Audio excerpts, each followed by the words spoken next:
This is the Wealthy Investor Show, where we don't just talk about your wealth, we also talk about your holistic health. I'm your host, Matthias. And I'm Erica. And this is the Wealthy Investor.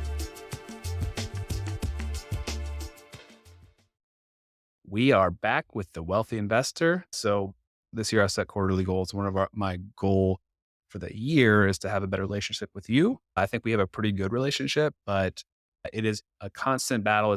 You got to work at it. It's like the love is a verb thing where you got to really work at the relationship with the kids. I think we have a great relationship as it is, but I think it's been better with the intentionality. Would you agree on that?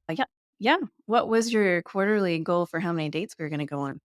This quarter is 6. What about last quarter? 4. How many dates did we go on? 4. Oh, you made it. Yes. So we wanted to up the ante a little bit and do 6. And we finally got one in. You got the Adventure Challenge date book. Is that what it's called? Yes, I gifted that to you for Christmas. And if you haven't seen it, it was like bombarding my Instagram for 2 months before Christmas. And I caved. But it's a page or pages of date ideas that are like scratch offs. And once you scratch it off, you have to do it before you can move on. And then there's a little place for a Polaroid picture and a little description about what you did. And so the most recent one that we scratched off was to recreate a parent's first date. So we talked to my parents they grew up in Columbus, Ohio, and they went to the top of the national, oh, now I'm going to blank, Is it an insurance? nationwide insurance building. And there's a restaurant up there, and they got French fries together, and they sent us pictures. My dad's wearing these really short shorts, and my mom's wearing these they weren't quite Amish dresses, but they were like more conservative dresses, something we would never wear. Yeah. And so We did the best we could. We went to the highest restaurant in Harrisonburg. Yes. Which is called the Ridge Room. We went on, it's a top of a hotel that's on top of a hill that overlooks the mountains and the city a little bit. They didn't have French fries, but we just got food and wine, and they had bread and cheese. That was really nice, which is fun. But I think a lot of the date ideas are not necessarily something you have to go out for. Like they have little clues in the book as to how much time it's going to take, what you need to prepare to be able to do that date. I think if it doesn't have a babysitter. Yeah, it has little icons that mean different things. It tells you about how much time you have to devote to that date. If you have to go out, if you have to go to the grocery store, if you have to get a babysitter. There's food involved. Yeah. So the first couple were at home dates, and they were a lot of fun. And honestly, I think like we had maybe more fun. I would say some of those are more fun than going out. And I think when we think about date nights, we're always like, oh, we got to get a babysitter. We got to plan a lot. But something silly at home could be more fun than even going out because you can just be more relaxed. But the first one, you blindfolded me and you had to guide my hands to make a pie. And that was crazy. It's a lot of fun. It was really fun. There was times where I was trying to figure out what I was doing. I was way off and you were just giggling the whole time. So that was one of the more memorable dates we've had, I would say, right? That was a lot of fun. Yeah, it was a lot of fun. We made a peanut butter pie. And then we forgot to bake the crust before we made a peanut butter pie and a raw pie crust. Yeah. So we had to just scoop the filling. It was just a lot of fun. And I think that for us with the kids and everything, like we need to be more intentional to make it happen, dates in general. But those are like ones that we could do more often, more frequently. And the other one was making a fort and watching a movie in it, which actually we both were like, I don't really want to do this at first. But then we did it and it was fun. It was a lot. It was good. We had watched a movie and we had sushi. Yeah, that was a good part of it. So anyway, so I would just say if you're like us and you're struggling to get those dates, that's a really good idea. I'm sure there's other places you could find date ideas like that where you could do it at home. And another thing was we have somebody that comes and helps us with our kids 3 days a week as getting kids off the bus, that kind of stuff. And I don't know why I've never thought about it before, but can you just stay like an extra hour and we can go out and get food quick? Yeah, that would be another easy thing we could do more often. Yes, you thought of that the week before she goes home for the summer. Let me just say for a second, Matthias, earlier this week, had this thought, and he's thinking about his haircut. And he's, oh, seems like it would make it a lot easier if I would plan, schedule these ahead of time, and then I'd have time for him. And I was like, oh, you mean like plan ahead or something? Like, yeah, I feel like that would work a lot better. Yeah. And you got one today that you had planned for? Yeah, it Did was it like go a okay? it worked. Yeah. I'm going on, going to Colorado for a conference, and I have a haircut for it now because I scheduled that in, and that wasn't a last minute thing. Usually, it's like the hair is getting a little long. Oh, man, maybe I should get this cut, and then I have to figure out their schedule, my schedule, and Mhm. so with that, he set me up for a reoccurring every 4 weeks now. So that's just gonna be in the schedule now. I don't even have to do anything. Systems. Proud of Systems. you. Yeah. Today, we talked to Brandon Vukelich, and he is a real estate agent out of Washington, Seattle area. He focuses on investments and multifamily properties. And he just had a book come out Christmas Eve this past year called The Rockstar Real Estate Agent Roadmap Volume 1. And he said he's currently working on Volume 2. And so we talked to him a little bit about his book, his life, his family, his business, and dived into different parts in all of those.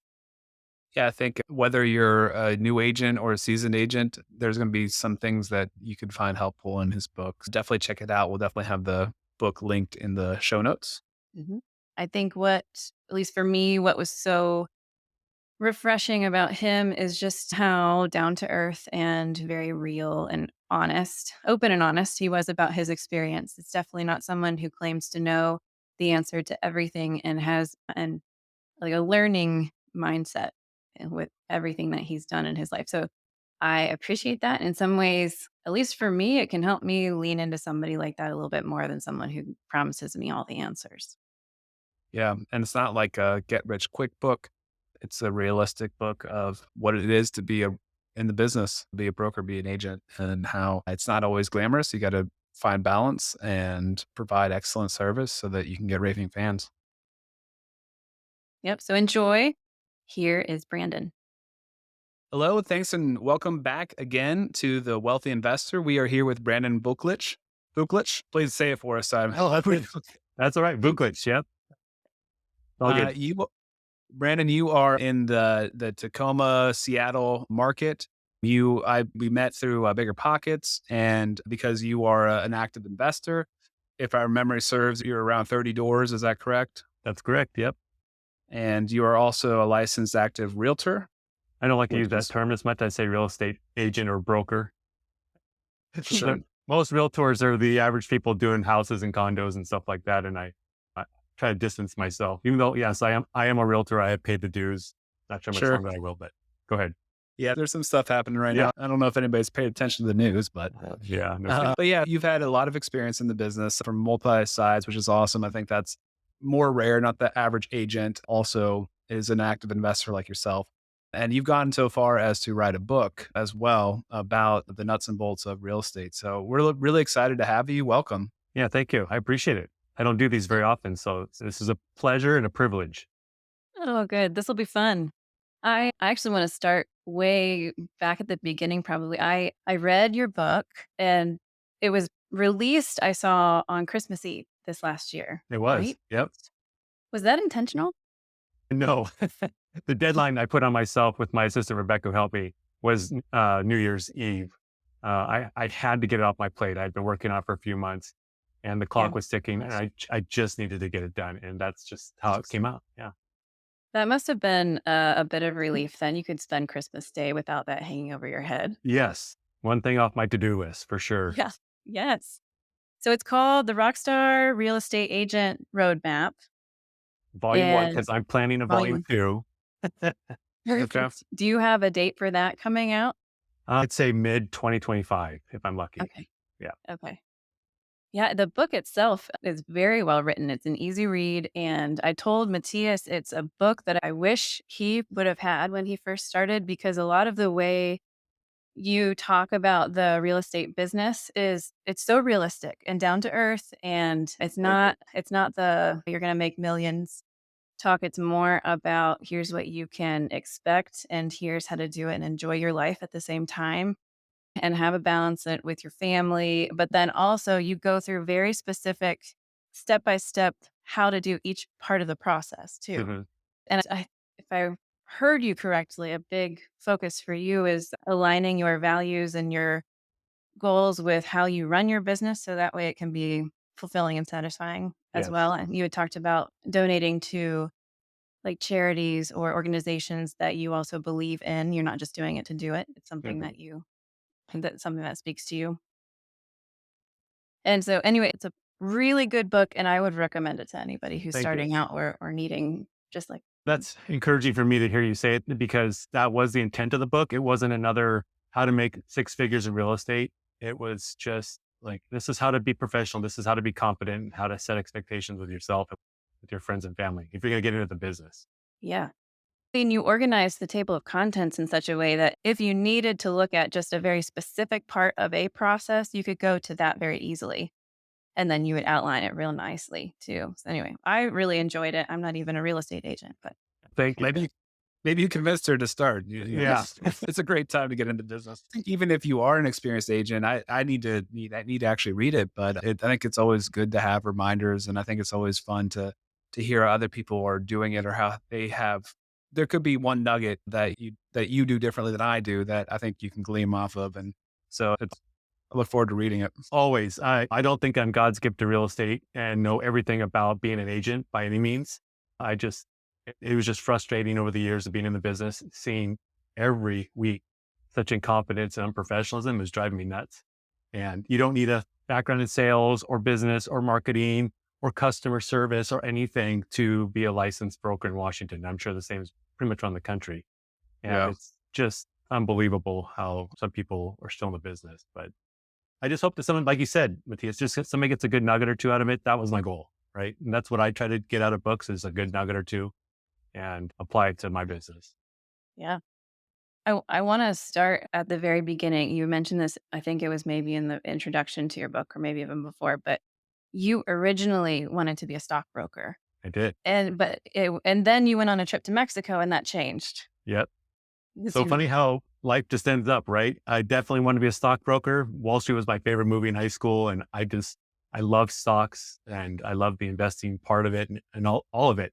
But then E-Trade was coming out and I was worried that there weren't going to be stockbrokers. I thought everybody's just going to basically trade on their own. And I went to Mexico and loved the culture, loved just being abroad and came back, changed my majors that I needed to be Spanish, international business. And I wanted to do like supply chain logistics and live somewhere in Latin America. have you ever lived in Latin America? I lived in Mexico for a summer. I had to do that for my degree. Yeah. Okay. But nope. I moved to LA in 95 to get closer to Mexico and be more in an international kind of environment. And then I got sidetracked and was there 15 years and met my wife and became a real estate agent. So very different path.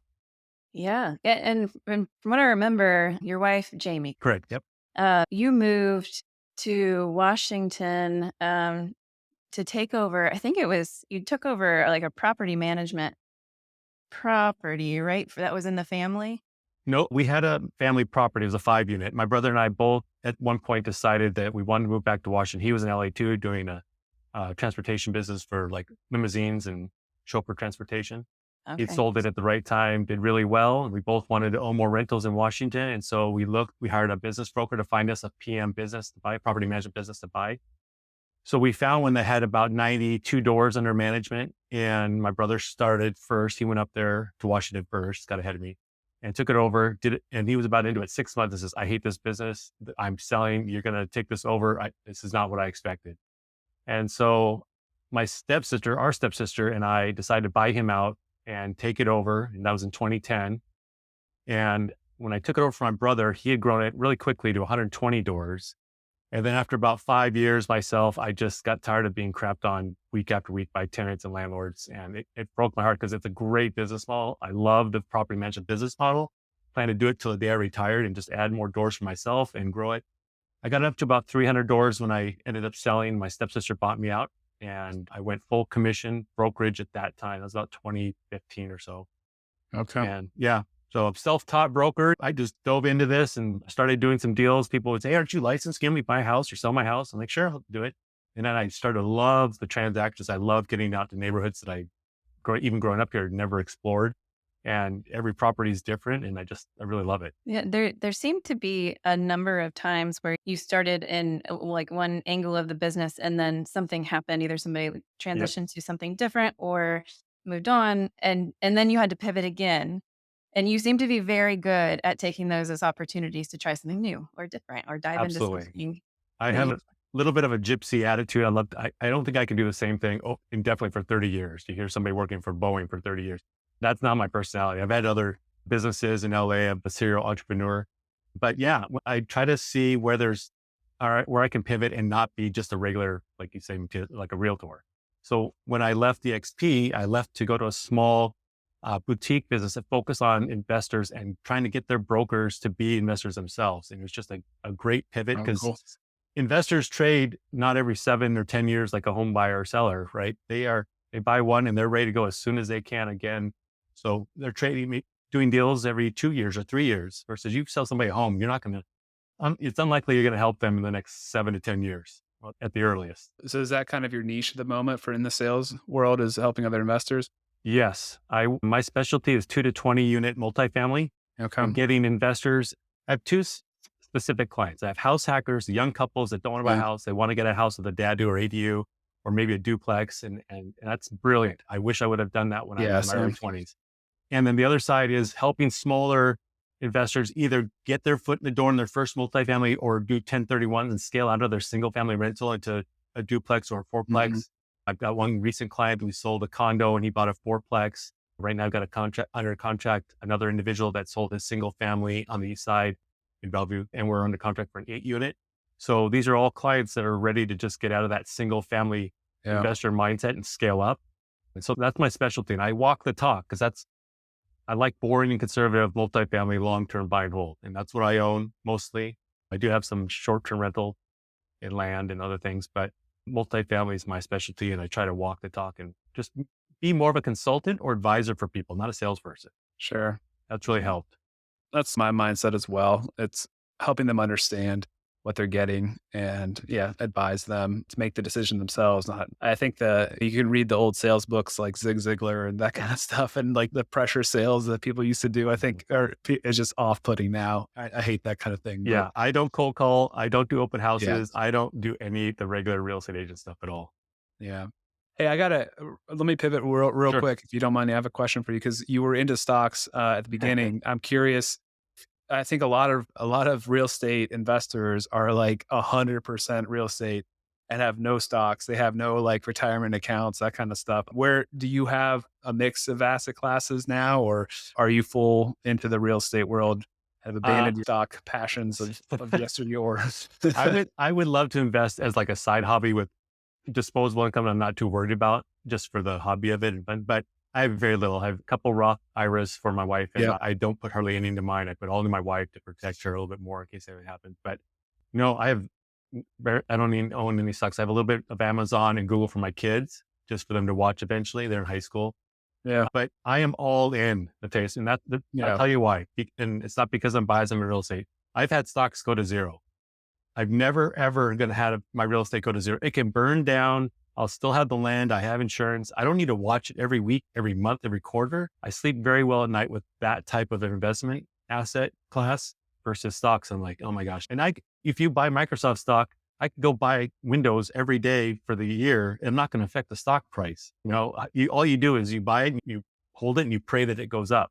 That's really what you do when you're investing. And is your entire portfolio close to you? In terms of my holdings, Yeah, your real estate holdings. most of them are in Idaho, the Boise Okay. Eagle market. Again, I still have 1 3 unit with some partners here in Tacoma. It's a beautiful property, overlooks the water. It's the front units are short-term rental, and the back is a midterm rental that we rent to Cool. family nurses. I only got into that because I want to understand that model, right? Because I was working with some investors and I thought I should probably understand what it's like to be a short-term rental operator. Sure. But that's not my thing. I'm buy and hold long-term multifamily. Sign a Cool. lease. I'll talk to you in 12 months. Yeah.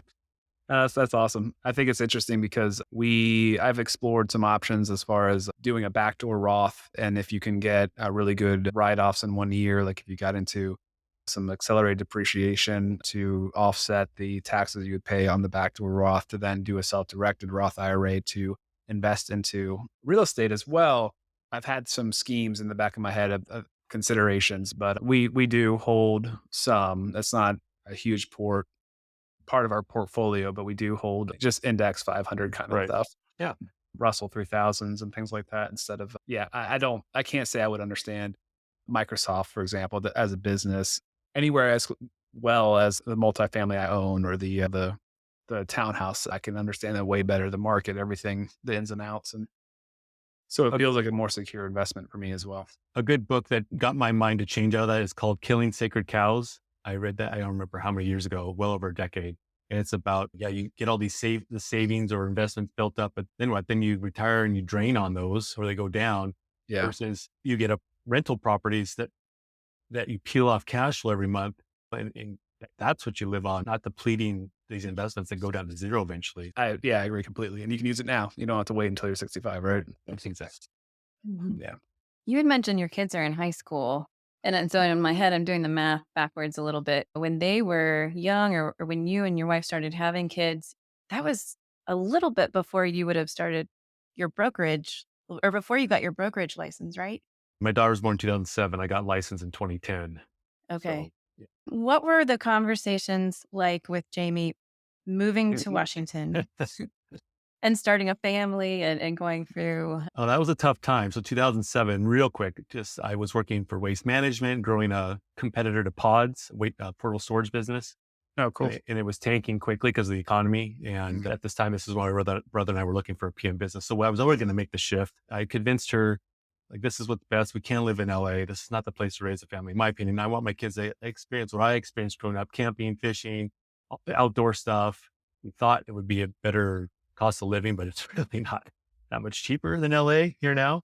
It's crazy. And I just want to be close to my parents and my stepsister's family and everything. My brother lives in Hawaii. He's a broker on Oahu. But my wife is very easygoing. She's a stay-at-home mom. She goes with the flow. And it was tough leaving her best friends and family at the time. But her mom has since moved up here as well. She lives in Tacoma with us, so near us. Okay. So when she sounds like she can adjust very Yes. easily. Yeah. Yeah. And when you all had young children, so we have a 7-year-old, a 4-year-old, and an almost 2-year-old. Oh man. So our life is very busy. Mhm. And it's really tough. We talk about this all the time. It's really tough to balance just the hours that come with real estate. And you mentioned this in your book too. I Mhm. identified a lot with that, how they just happen at all hours, and you have to set your own boundaries, what that means for you and what works Yep. for your family.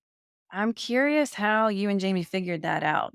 I imagine it didn't start off super smoothly from the beginning. I wasn't super busy in the beginning. As I got busier, she started to understand what it means. And my stepsister, again, is a broker. My brother's a broker. So she's surrounded by people that are other agents and understands the lifestyle. And she knows I got to do what I got to do to put a roof over the head and make sure everybody's fed and bills are paid. And yes, I don't drop everything on a minute's notice for everybody who just wants to see a house. Like that's not how I operate. I did that when I was first licensed and I learned my lesson Right. very quickly that that is a waste of time and you will get burned over and over. So now it's a very formulated process that I have with clients. And we would just went on vacation in Mexico and I'd bring my laptop and yeah, I had to write an offer and I had to respond to some things. I've got some feasibility contingencies to get through with the client. And I have brokers that cover for me, but I feel like I owe it to my clients. They're spending hundreds of thousands, if not millions of dollars. I owe them some very personal attention as much as I can do. And most of them respect when I'm on vacation, but I do have to chime in if something's going sideways. I don't want that deal to tank either, but she Mhm. gets it. And I don't answer the phone, obviously, during dinners and things like that. I mean, we're not saving lives here. It's not a matter of life and death. But sometimes you are up against a deadline and we're supposed to be going to a basketball game and I've got 1 hour for this client to get back to me and sign something electronically that I've got to forward to the other side. And Mhm. it's super frustrating and it can be a challenge, but I just know after this many years, you just have to expect it. Thank you for mentioning that. That's what I put in the book. You have to have these expectations going in. And It's not Yeah. right or wrong. I know agents that say, I only work 9 to 5 and I will get back to you within 24 hours kind of thing. I don't work weekends. It's like, okay, Mhm. so Yeah. I know for me, it's been helpful when I know that something is going sideways, because sometimes it can be going sideways and processing it internally, but hasn't said anything yet. And so I have no idea that there's this other stress hanging out over his head until he says to me, just so you know, I'm dealing with something big over here. oh yeah, my wife And knows when then, I'm, yeah, yeah. when that stuff's going sideways, she knows, she can sense it in me. Oh, really? Oh yeah. She can pick it up? Oh yeah. Oh, I'm not just over here intuitive. TikToking. No, I'm exactly. super And and this is what clients and most of the general public don't understand. And I can't speak for every agent, but I take it very personally. There's a lot of liability on our behalf if we forget to check one box or yeah. something, miss some term. And I really don't want disappointed clients. I Yeah. really want them very happy and creating raving fans out of them, and that their experience was not stressful. I try to take that on so they don't see it. And man, yeah, there's been some over 14 years of doing this. There have been some ones that just almost wrecked me. Um, Yeah. Well, you mentioned, I don't know if you want to talk about this a little bit, a deal you were working on that went a little sideways while your folks were on their honeymoon, oh gosh, and you yeah. took care of it behind the scenes so that they didn't have to be bothered. How did you orchestrate that? These were clients that were selling a home and they were under contract to buy a home.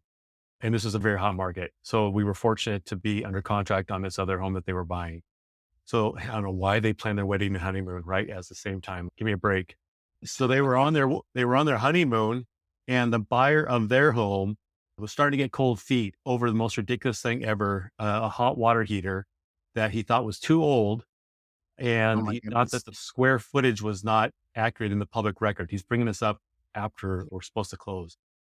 And he was willing, he said he was, and I didn't know if I believed him or not at the time, but I just didn't want to risk it. He said he was going to kill the deal or if that water heater didn't get replaced.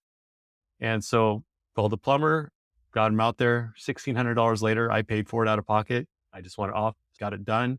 Never told my clients. I said, oh, I had to tell them what we were doing though. But I said, don't worry about it. It's being taken care of. This is not now on you. But because I had to get their permission, obviously, to swap out their water heater. But I didn't let them know what was all happening in the background. And yeah, you do what you got to do sometimes. I think some people may have dug their heels in the ground and told that buyer good luck or whatever and start all over. But I could not, in my mind, comprehend telling my clients on their honeymoon that we lost this buyer of the house, which could fail to lose the opportunity to buy the other home. No, never going to happen. Good for you. Yeah. Good for you. That's worth the money right there. And I'm sure they were raving fans after that. Yeah, they were there. Great. That's awesome. You had mentioned too, along that line, just the emotions involved in just the whole process of buying and selling. And that's one reason why I think investment was enjoyable to you, because it's more of a business transaction as opposed to an emotional investment in your home. Hmm. And I was curious what your thoughts were on that. Just as I know from talking with Matthias, it can be emotional on both ends. A lot of buyers have a lot of anxiety going into the process. A lot of sellers have a lot of anxiety. It often brings up just a lot for everybody. And we often joke we're going to slip them my business card on the side. Yeah. Talk to him a little I bit. know. My favorite way to approach it, to my consultations, I tell people, I cannot eliminate emotions 100% from a transaction. Just never going to happen. The goal is to let logic prevail at all times whenever we can, right? There's going to be buyer emotion. There's going to be seller emotion. How can we limit that and let logic prevail, especially when we're negotiating like inspection items and things like that? And my buyer's like all freaked out over something with, let's say, the sewer line, right? And we got a bid for $11,000. I take that and I go to the seller, the listing, and say, look, this is still a good property. My buyer still wanted, but we found this huge thing. We need $11,000 credit to fix it. Any buyer is going to have this problem, right? Right. So you don't want to start all over with a new buyer with new inspections, bugging your tenants, making out another questionable transaction that you're going to close or not. Give us 11,000. Let's keep this deal on board. Let's keep it going forward. I try to present the logic here, right? So not that the buyer's all freaking out and then showing the emotional side, but Right. the logical side is there's a sewer line problem. It's $11,000. Almost any savvy buyer and investor is going to find that. So let's just keep the deal moving forward. So That it reminds me, Brandon, I feel like there was a distinct period in my business where I got busy enough that if you're busy enough, you start having problems. And then when they multiply at the same time, like it can be really stressful. And I remember being pretty down at one point where I was just everything was it was just raining on me Yeah. on all Happen. directions. It was really weighing me down. Yeah. And I think at that point, I decided, you know what? There's only so much I can do, and getting like personally invested in that doesn't really help make it better, and it might actually make it worse. And so there was this like distinct moment where I just had to realize, okay, look, all you can do is all you can do. Like you can do the best you can, be there for them, but you can't let yourself get dragged down with it. So I haven't actually read the book, but The Subtle Art of Not Giving a F. Yes. Yeah. I haven't actually read the book, but that Right. title was like my Right. mantra. So I don't even know if that's Yeah. what the book's about, but I know. I basically just, you know what? Like I do absolutely care and I do want the best for my clients, but I can't let myself get dragged down because my performance is gonna be worse. Right. And so I will show up and do everything I can, but I can't get emotionally invested like I No. used to. And ultimately, it's their decision, right? If they get worked up over something you don't think is a big deal, I can't try and change their emotions about being worked up over that. I can try and talk sense into them about this is not a big deal on almost every property we see. But if it bothers them enough that they don't want to report, I don't want to force anybody to buy Yes. something or sell something they're not ready to sell, whatever. So I trust the process. I'm a Christian. God's plan, like, doesn't happen. Okay. We'll get them on the next one. I'm not too worried about it. Yep. And with experience and actually having a good amount of business that you're working with, like that's also a luxury that you can not feel like it's a huge deal that one deal is going to fall apart. Yeah. Like you'll be fine, and they'll probably buy something else, and everything I've will been work there, out. and you don't want to work with a desperate agent. That Yes. is a very uh, not a good space to be in because they're not really looking out for the client's best interest because they got bills to pay and they need that check. Yep. And I've been there starting out. And you're like, oh man, please don't, please stick. I have this deal, please stick. But yes, now that busier, you get a little more lucky and you can really focus on that. I tell my clients, I really, at the end of the day, I would like to make something on this deal, the commission, whatever's being offered.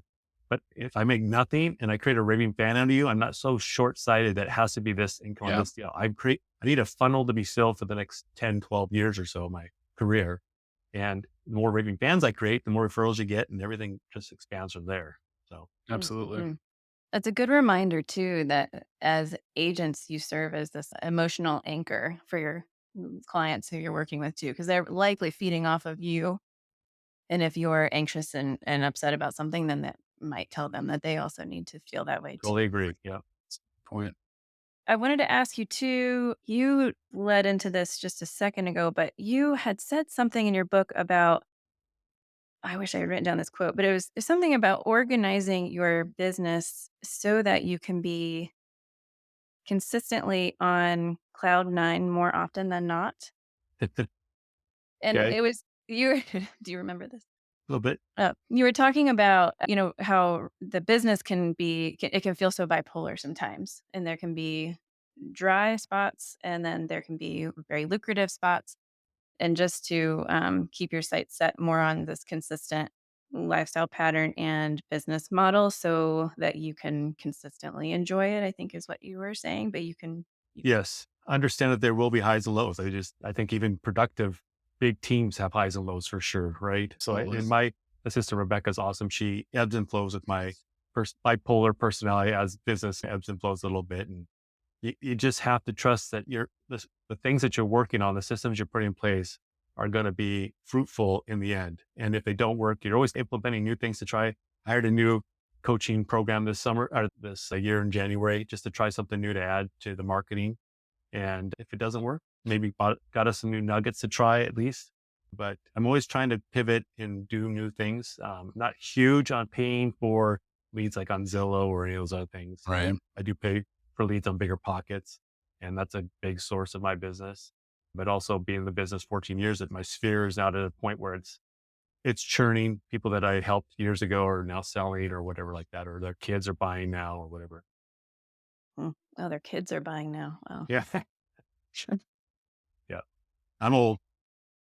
We're getting there too. We recently realized the other day we're becoming birders, which I think happens as we approach 40. A clear sign that you're getting It's something older. to get into. Yeah. Pickleball is next, I think. There you go. In your book, you had mentioned, I want to ask you what your favorite book is too, but I also wanted to point out in your book, you mentioned a specific book in particular multiple times, Never Split the Difference. Yes. And I was curious, is that still your favorite book? Is One that of what the you would top say? top Or 3. Everybody will say Rich Dad Poor Dad because it does deserve to be up there.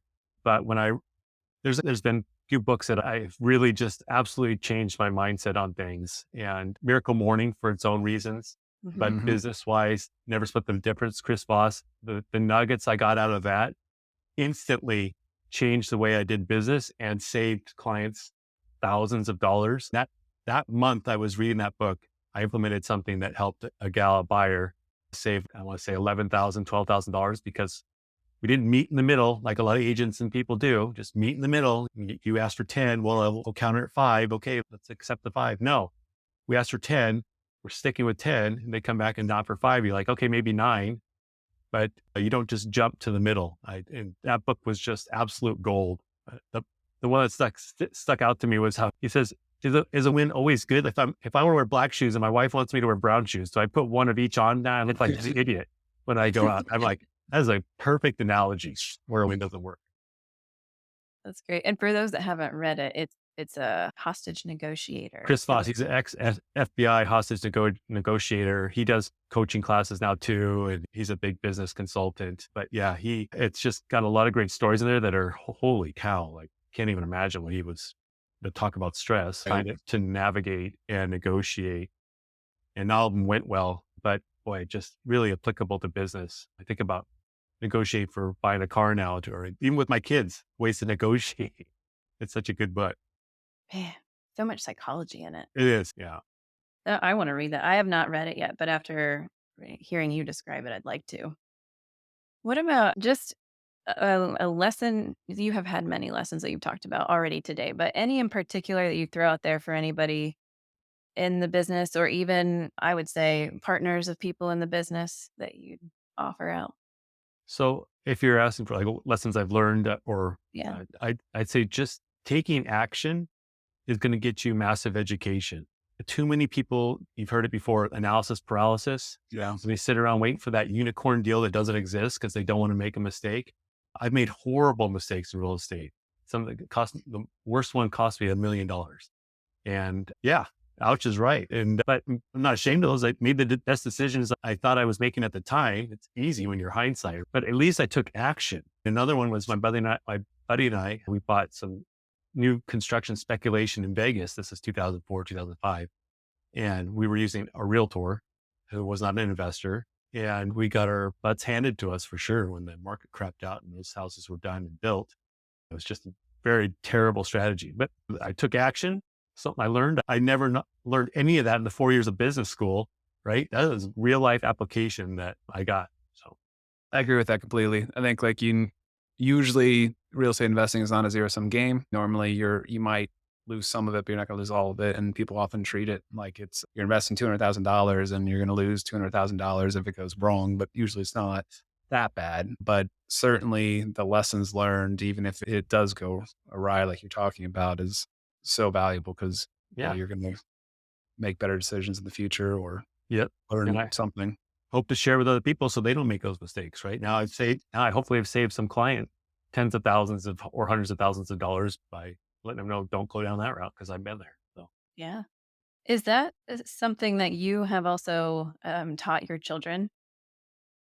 Uh, yeah, my son is into cooking and he gets very frustrated when he doesn't do a recipe right. And I'm like, "Man, at least you're just trying." Like, I doubt every chef in the world aces their new recipe on the first go around and stuff. Mm. So yeah, I try teach them that. And I read a book by Dave, what's his name?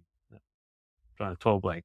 A book about raising financially smart kids. Dave Ramsey, Oh, his Dave daughter. Oh, Ramsey. okay. Yep. Sorry, it was drawing a total Yeah. blank. And that was a great book, just to sidetrack a little bit, and teach kids about how to invest, make offerings, or give back to the community and stuff like that. And so they've been on a salary for years now. And part of that goes to savings, part of it goes to investing and offering, and they can spend the rest however they like, as long as it's not drugs or something illegal. But yeah, so I don't know if they're listening too much or taking it all in, but I'm just trying to do what I can, Yeah. like you say, to give them a leg up.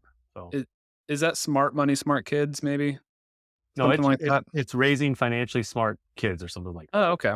Okay. There's one similar, I think his daughter co-wrote that I think, bought at one point. I don't think we actually read it, but with our kids' ages, we want to start implementing some sort of Yep. structure for them to start earning money. And I think that's a really interesting topic to me a lot that I struggle with because I didn't grow up with money.